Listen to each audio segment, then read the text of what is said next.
April 1960, Toronto's Maple Leaf Gardens. The Stanley Cup Finals between the Leafs and the Montreal Canadiens. Maurice "the Rocket" Richard scores his last of more than 500 goals en route to his final triumph.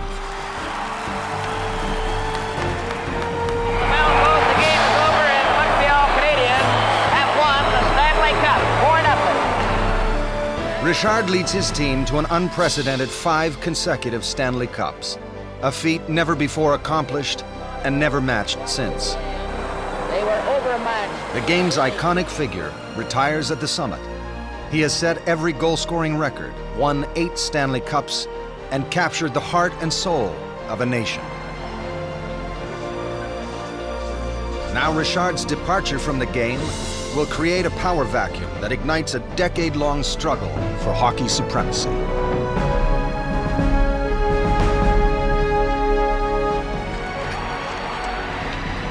It is a tale of 2 cities as Toronto and Montreal collide in a clash of culture and a war on ice. Across the country, baby boomers embrace the game in record numbers. A rebel generation of women fight to pull their game back from the brink of extinction. The 1960s are a decade of optimism and excitement.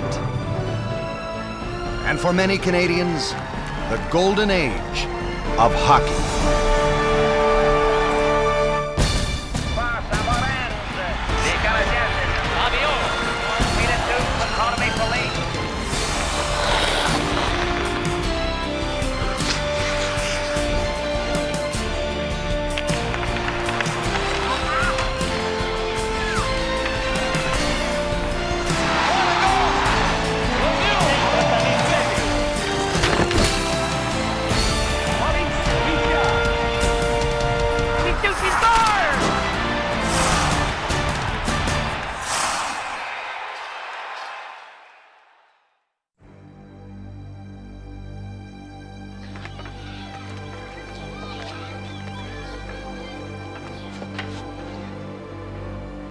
In the early 1960s, Montreal is bursting with confidence. It is Canada's metropolis and its financial engine. In the downtown, Place Ville-Marie is rising up, boasting the tallest skyscraper in the country. And to cap it all, Montrealers are preparing to welcome the world to Expo 67. CBC Television's Norman DePoe declares it the city of the future. Montreal is still our largest city. Some would say our only real city when you think of all the word means. Toronto, he'll say, has finally caught up with the 20th century, but Montreal is already marching into the 21st.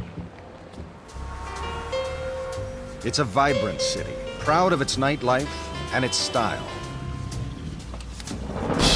And nothing embodies that panache better than the Montreal Canadiens. They are the most exciting hockey team in the world, worshipped by those who have revered hockey for generations, like the family of Eric Lalonde. The Canadiens have always reflected and have been attached to the people, not only of Montreal, but of the whole province. It's the French culture and the dynamic trends that we see in our team, being fast, being impulsive, being exciting. Hockey is a religion here, and the Montreal Forum is the game's high temple. It has its rituals. Many fans and players get their haircut at Menik Perezzino's barbershop. When you go to the Forum, it's an outing no less than going to the theater. The AB fan is proud. He gets dressed up. He comes in to get his hair done. The style is combed with a part, smoothed down, like Maurice Richard. But there is a challenger in the hockey kingdom, just down the road on the new McDonald-Cartier freeway. By comparison, Toronto is a quiet and conservative place. Parts of the city are still dry. Even Maple Leaf Gardens prohibits the sale of beer at hockey games. Toronto was seen as Toronto the Good, the city with its shirt collar buttoned all the way up to the top on the hottest day of summer, where, you know, fun was elsewhere. The contrasts couldn't be clearer. But the Globe and Mail declares Toronto, like its hockey team, has designs on Montreal's throne. Ever since the handsome skyscraper developments were completed in proud Montreal, Toronto has been grinding its teeth, flashing its green eyes, and wondering how to do the Quebec metropolis one better. Toronto is planning its own skyscraper, the TD Centre, taller even than Place Ville-Marie, a symbol of its ambitions to outdo Montreal. Toronto fans are as passionate as the Montreal crowd.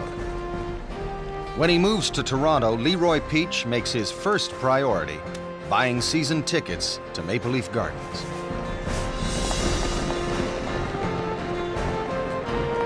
I don't care what they say in Montreal. The most quintessential team in Canada is the Leafs. It's not just Toronto who owns the Maple Leafs. The whole nation owns the Toronto Maple Leafs. For decades, Major Conn Smythe, the man who built the Maple Leafs, has called them Canada's team. On their chests, they wear the nation's symbol, but Montreal carries its name, and both see hockey as a fight for national bragging rights.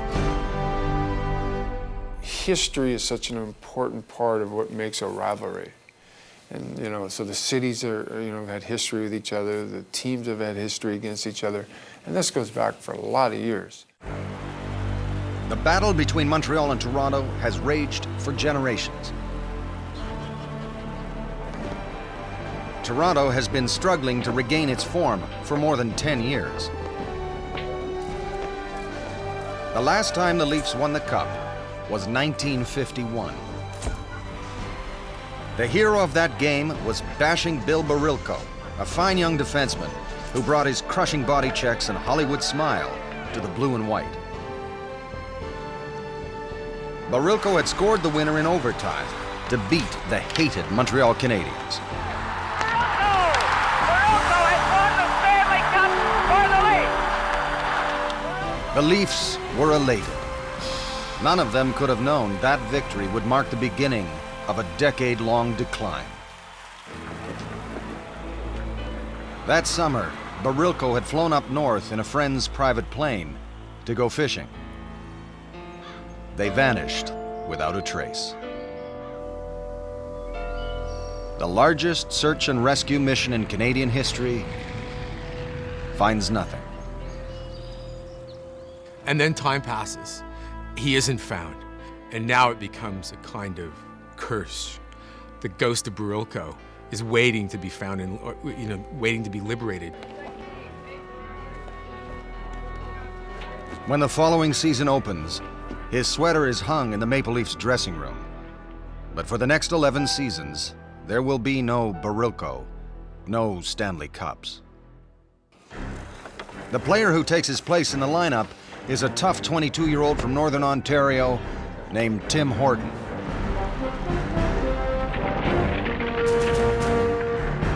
Half of Toronto's team comes from Canadian Shield mining towns. Players that fit Conn Smythe's motto, if you can't beat him in the alley, you can't beat him on the ice. Captain George Armstrong from Falconbridge. Dave Keon from Rouyn-Noranda. Frank Mahavlich from Schumacher. And Tim Horton. I was born in Cochrane, Ontario on January the 12th, 1930, and played most of my minor hockey in Cochrane. Horton's childhood was tough. He remembers neighbors leaving charity food baskets on the doorstep. Hockey was his ticket out. It sounds like you're fighting your way to Hell's Kitchen or something, you know, like the boxers, but I think it is true. I mean, let's face it, if he didn't, play hockey, he might have been back in the mines. There's no doubt about that. When Horton is brought up by the Leafs, there's no going back. He's made it to the big time, and he's a star.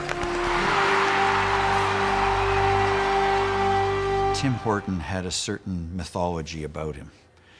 And what we knew as a kid was that he was this incredibly strong guy. I mean, that you know, boy, if you go into the corners with Tim Horton, no chance. He was the mild-mannered guy who off ice wore horn-rimmed glasses. And we never imagined hockey players, you know, wearing glasses. And, you know, this was Clark Kent and Superman. But hockey players, even supermen, aren't paid much. And Horton is still haunted by the specter of poverty. So when the hockey season's over, Horton works in boss Conn Smythe's gravel pit. He's escaped the mines only to find himself toiling in the quarries. Hoping to build financial security, he tries to start his own business. First, a car dealership, and then a string of hamburger stands. All fail. But on the ice, Horton's luck and the Leafs is finally beginning to turn. In 1962, Toronto muscles past Montreal and makes it to the finals. They beat Chicago, and the Stanley Cup is once again paraded down Bay Street.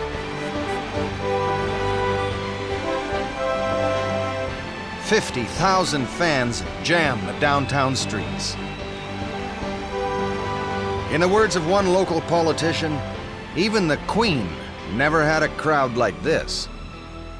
Then, a news bulletin from the north interrupts Toronto's summer-long celebration.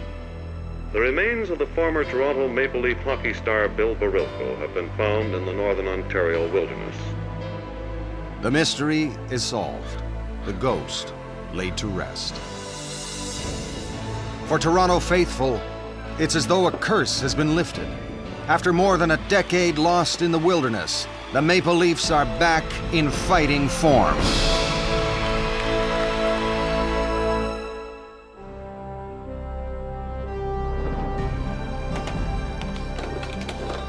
In the 1960s, Canada is hockey crazed, swept up in the game's greatest rivalry.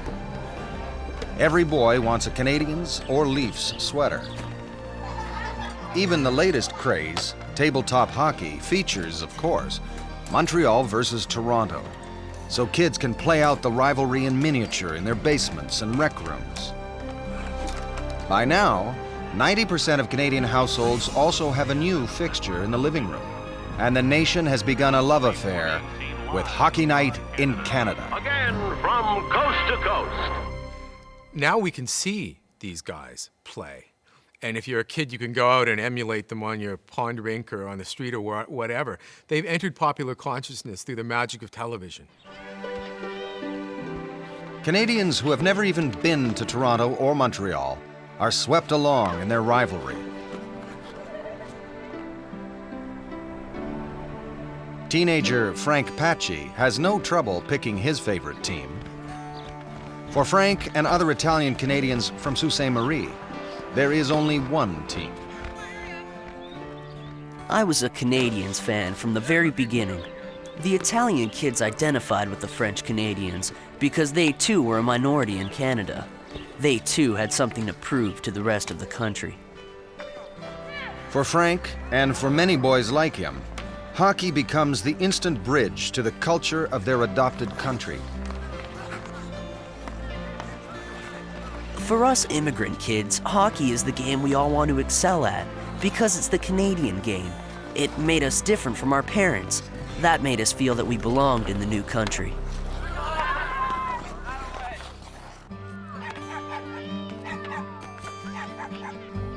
This is the height of the baby boom, and cities are expanding everywhere.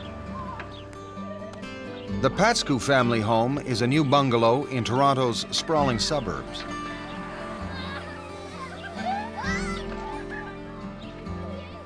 Theirs is a hockey-mad household. If it was bad weather, we'd play downstairs. If we weren't skating, we would be playing on the driveway. I can remember my dad always getting upset with us. He'd say, "Look at the door, guys," and it would be dented. Bill Patskou and his brothers live and breathe hockey year-round. Just beyond their backyard fence is a kid's paradise, 2 outdoor rinks. We're there all day. Our toes get frozen, but we don't care. We won't come home till dark. Alex Patskou works at 2 jobs so his family can live the Canadian dream. Still, he finds time to enroll his 3 boys in minor hockey leagues. He buys them equipment, drives them to the games, and lovingly records their every move on the ice. He is among thousands of others across the country, Canada's first hockey dads, joining the 1960s hockey boom. For the Patskou boys, league games are the highlight of the week. We had no trouble getting up.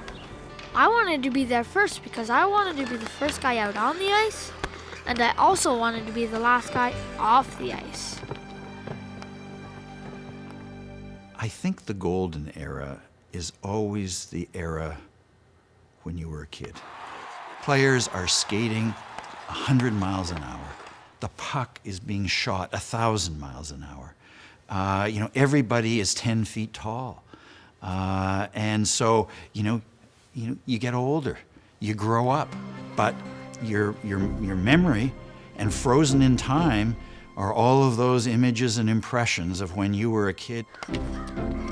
Every Canadian boy skating on an outdoor rink shares the same fantasy: to be like their hockey heroes, maybe even to win a Stanley Cup. Well, I like to follow. I play defense myself, and I like to watch all the defensemen. I like to watch Tim Horton for Toronto. And this kid will live the fantasy. It was obvious from the moment he learned to skate that Bobby Orr was something special. He's a prodigy almost before he's a teenager, and he's growing up in the Maple Leafs' backyard. Bobby Orr came out of Parry Sound and was discovered at age 13 playing in a bantam tournament in Gananoque. And no one knew he existed in the larger hockey world, or knew what he was. And a bunch of guys from the Boston Bruins happened to be at the game, and they see this kid come out, and they say, "Holy smokes, who's he?" For Leaf fans, he will always be the one who got away. The Boston Bruins sign him at age 14. Boston sends Bobby Orr to a junior team in Oshawa, just east of Toronto. 4 years later, he's playing defense for the Bruins in the NHL at the tender age of 18. Orr reimagined the position, he reimagined the game, or he imagined it originally, skating around out on Georgian Bay or on the Seguin River or wherever he first figured it out. Bobby Orr didn't skate around any pylons. He skated on ice where there were no borders. You could just skate to the horizon. And somewhere in doing that, he didn't see his own limitations. He didn't see the limitations in the position. He didn't see the limitations in the game. Why not? You're a defenseman, why not carry the puck? Why not just keep going?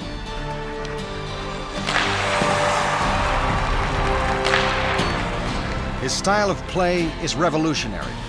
A superb defenseman who can win the scoring title. And Bobby Orr gives hockey one of its most enduring images.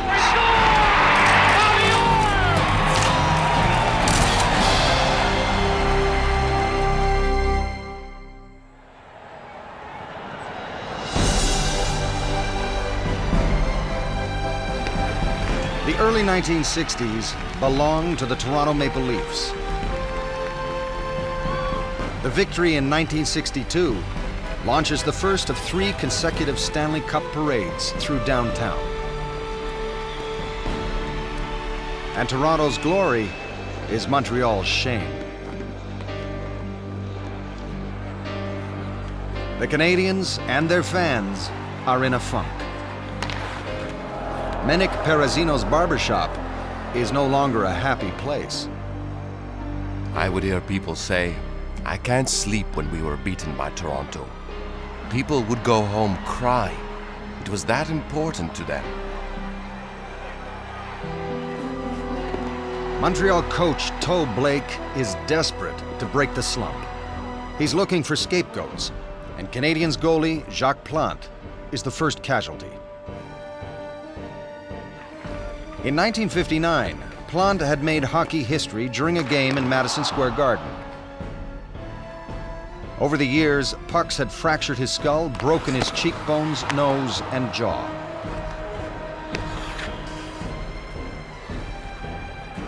On this night, he'd just taken another 13 stitches in a face that already carried the scars of 200 others. He'd had enough. When he came back on the ice, he was wearing a mask. He would never play another game without it. Everyone who plays goal, from now until the end of time, owes something to Jacques Plant. The very least they're going to owe is maybe a broken nose or a teeth. They might well owe their life. Some players are going to owe their life to Jacques Plant. You know what else it did? The mask changed the architecture of the position. Now you could get lower.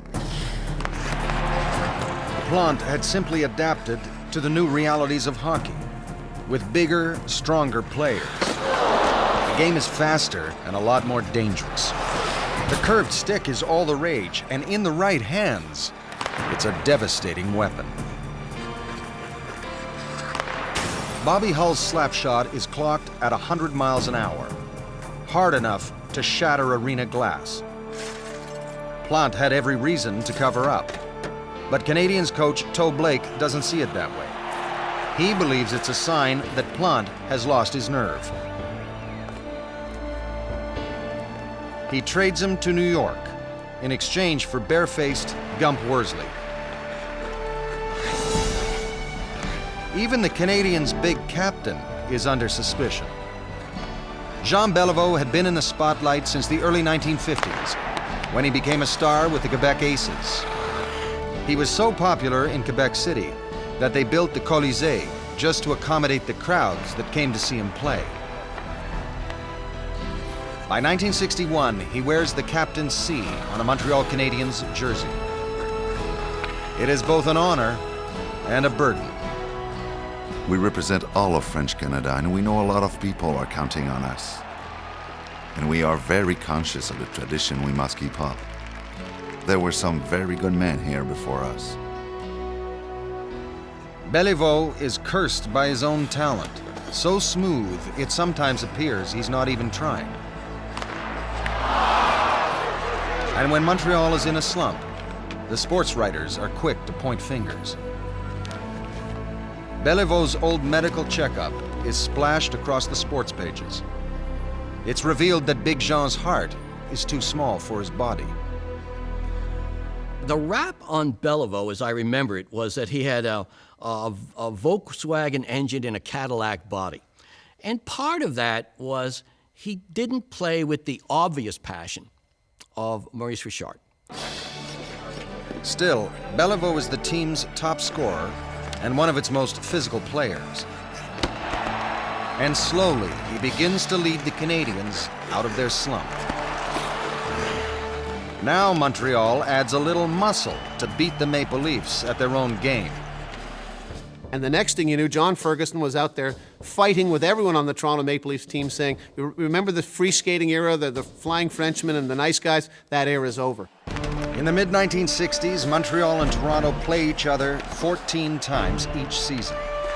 And for players like Terry Harper, every game is war. These are the games.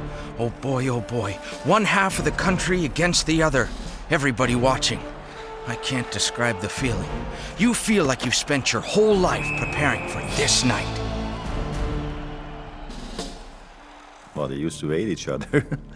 You see some of the guys, even today, you know, they have a tough time to communicate with some of the players that they played against. It must have been war at the time, you know. I would have been very surprised to see two guys from different teams to go and have a beer after the game together. Forget it. In the spring of 1965, the Canadiens, led by Jean Beliveau, make it back to the top. When we took the ice, the foreign fans were cup-starved and showed their desire to end our 4-year drought with a huge ovation that pumped us from the first drop of the puck.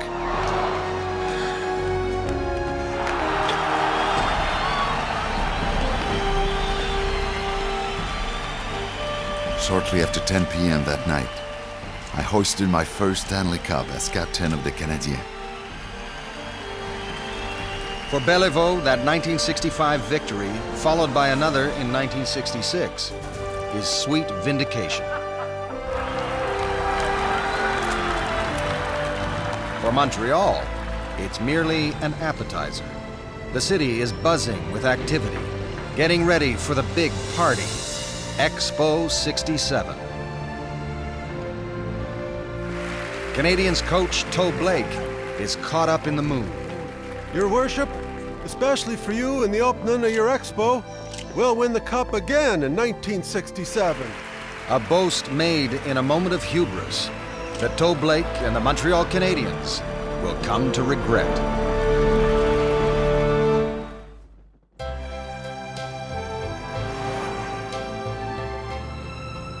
In the early 1960s, television bombards viewers with images of the perfect woman. Wow! Wife, mother, and homemaker. Lorient, your home is nicer to be in. Since the Second World War, women have been squeezed out of public life, kept out of professions and politics, and still a rarity on university campuses. But all of that is about to change. The 60s will be a breakout decade for women as tradition gives way to a new world of opportunity. Women can start entering university. They can start dreaming of careers that they couldn't have before. They can start maybe thinking of being an athlete then. Cookie Cartwright is one of the new breed. She's the only woman in her class at Queen's University's law school. And she loves sports. Cookie starts a campaign to revive the university women's hockey team. It has a history dating back to 1894, but the team has been extinct for 10 years. And Cookie finds the university administration would just as soon keep it that way. Everybody thought hockey was too rough. It was kind of an oddball sport for women to play. For loners, the sort of people who thought independently and didn't follow the crowd, and didn't care what other people said about you. It's not just a matter of gender, it's also about money. Football was king. The total budget for athletics for women was the same figure as the cleaning bill for the men's football team. Cookie and her teammates have to scrounge for equipment. In an old storage room under the stands, they find a stash of musty pads and 30-year-old helmets. When they can't afford the real thing, they grind the picks off the blades and play on figure skates. But there's nothing second-rate about their game. In 1963, Cookie Cartwright leads Queens to the Women's University Hockey Championship. It's just one sign that women's hockey across the country is making a comeback. In the 60s, it was not just, okay, now women could work, could vote, let's play hockey. It was just a matter of like, could we now take the place in hockey that we always wanted? Joey Bush was just 13 when she started playing on the Shellettes, a team sponsored by a Don Mills gas station owner. By the time she's 16, she's a veteran on a squad that prides itself in playing a tough, intimidating game. The kind of hockey that demands a name and a logo with the right attitude. The Shellettes become the Don Mills Satan's Angels, outlaws on ice and the best team in Toronto. There was a lot of hitting because we had body checking. We weren't angels when we were on the ice. The Satan's Angels aren't the only Mavericks in women's hockey. The Montreal Cougars are a team of all-stars, the best in the city. By day, they're teachers, nurses, and office workers. But by night, in the Paul Sauvé Arena, they're a rough and punishing hockey team. Trouvez-vous que c'est dur jouer au hockey? Non. When the Cougars and the Satan's Angels play each other, it's merciless. And for Joey Bush, every time they face off, their games have all the passion and fire of Canada's great rivalry. We hated to lose to them. I don't think it was any different than Leafs versus Canadians. We were all Maple Leaf fans, and they were all Canadiens fans. It was like we were out there playing for the Stanley Cup. For the Montreal Cougars, the feeling is mutual. This Montreal-Toronto rivalry will rage for more than a decade. By 1967, there are enough teams and leagues to hold the first Ladies North American Hockey Championship, known affectionately as the Lipstick Tournament. Everybody's here, including Cookie Cartwright, now graduated from Queen's and practicing law. She is the leading scorer for the Humberside Dairy Queens, one of the strongest teams in the tournament. For years, mainstream sports media have shown little interest in women's hockey. But at the Lipstick Tournament, the Hockey Night in Canada broadcast crew laces up for a game against the women. Ward, I'm afraid we took it on the chin down there, and from a girls' team of all things, they were both perturbed by the result of the play, but it looks like they kissed and made up. I fell down there, and look at you, missed that check, and there's another goal. Not the kind of coverage hockey players like Cookie Cartwright were looking for. They all thought it was a big lark. I don't think we expected anything more than that from them, really. Cookie Cartwright has more serious concerns. In the tournament's championship game, her Dairy Queens take on the powerhouse, Don Mills Satan's Angels. Cookie scores the dramatic winning goal and is named the tournament's most outstanding player. In women's hockey, this is the equivalent of winning the Stanley Cup. And that night, the Humberside Dairy Queens party in accordance.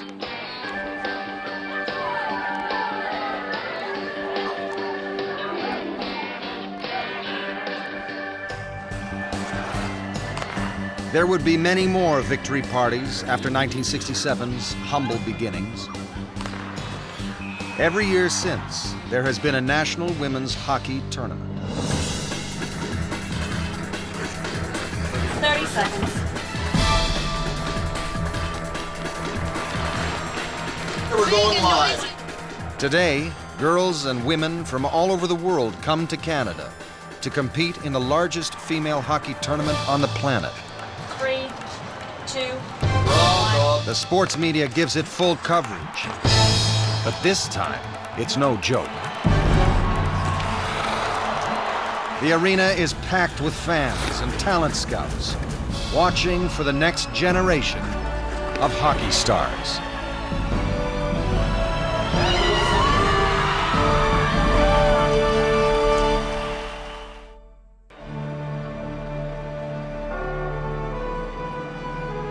(1967). Canada celebrates its 100th birthday. The federal government creates a special fund for centennial projects, and cities and towns get to choose their own gift. In true Canadian fashion, the most popular project is, what else? A new hockey arena. Hundreds are built in every shape and size all over the country.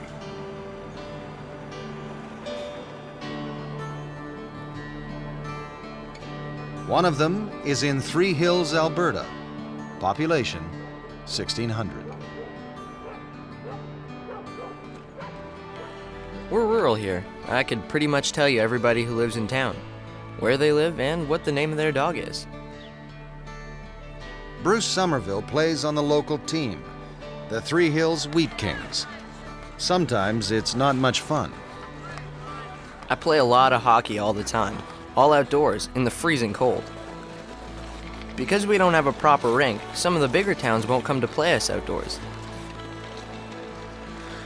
Three Hills needs a hockey arena, a place to bring the game in from the cold and put it on decent ice. An arena will put Three Hills on the map. The federal grant covers only part of the cost. To make the dream come true, the whole town has to pitch in with labor and materials. It's a long, hard job. The arena floor takes 1,200 wheelbarrow loads of cement, each one mixed and poured by hand. It wasn't the levelest floor when they got it done, but it's a palace to us. Like so many others, the Three Hills Arena becomes much more than just a hockey rink. It's the hub of the community's life, home to everything from hockey to high school proms. We value this not as a structure. We value it as a place where we come together as community. Sports connects, whether it's a backyard rink, connects you with the people you love. A little town arena connects me with my neighbors, with my children. It's connective tissue. It connects us all. And that's one of the enduring wonders of sport. The community arena is one of the country's great centennial legacies. But the biggest centennial celebration of all is Expo 67. That spring, Montreal opens its doors, welcoming 50 million visitors to the World's Fair. But to hockey fans, an even greater spectacle is in the works. Crowned this centennial year is the greatest prize the country could ever imagine. The Stanley Cup will be contested between Toronto and Montreal. Canada's team versus Canada's team. That's the national birthday present. The finals are set to begin during Expo's first week. The Montreal Canadiens are already planning for victory. The city even prepares a spot in the Quebec Pavilion to display the Stanley Cup. Toronto gets ready for the series with a more modest project. The team redesigns its classic uniform to sport a contemporary maple leaf, just like Canada's new flag. What's not new are the Leafs players, dubbed the Over-the-Hill Gang by Canada's hockey press. Tim Horton is 37. So is Terry Sawchuk. And Johnny Bower is 42. They are definitely the underdogs. And after the Canadiens win the first game, it looks as though Toe Blake's promise is safe. But great goaltending can make miracles happen. And the Leafs' two old netminders stonewall Montreal's best. Both their goalie, Bauer and Terry Sawchuk, beat us. I still see in my mind in one of the games when I walked in on Sawchuk, and to these days I still ask myself how he could catch that puck. The final game is in Toronto. And it's electrifying here in Maple Leaf Gardens at the moment.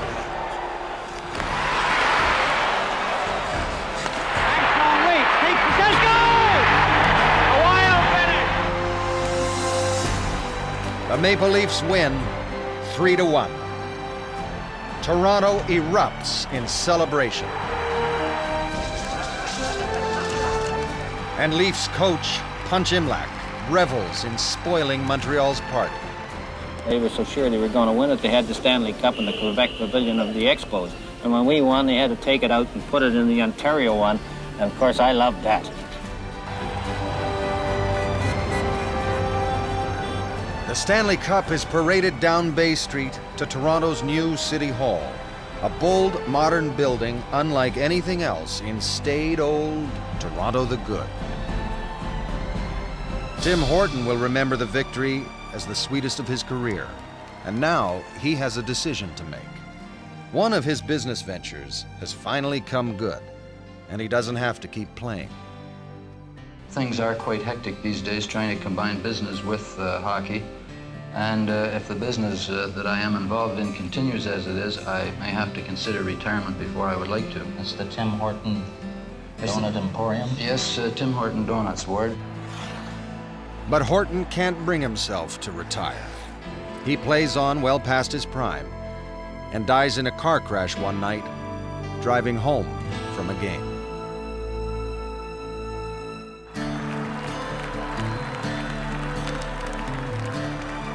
Jean Beliveau will win the championship with the Canadiens 3 more times before he retires. But 1967 is the last time the Stanley Cup will ever be raised in Maple Leaf Gardens. It also marks a turning point for both the game and the country. I think it was a real signpost year in all sorts of ways that got just beyond the hockey. There were a whole bunch of cycles that were ending and a whole bunch of cycles that were beginning. And to me, it was the end of the old traditional era in not just hockey, but Canada, and the beginning of a contemporary Pierre Trudeau, outward-looking Canada, and an outward-looking NHL. The next year, the NHL expands, doubling in size, and all 6 new teams are awarded to cities in the United States. Never again will Montreal and Toronto meet in the Stanley Cup Finals. Canada's team versus Canada's team. The golden age of hockey's greatest rivalry is past. But the game is about to burst onto the international stage with a Cold War face-off between the superpowers of hockey.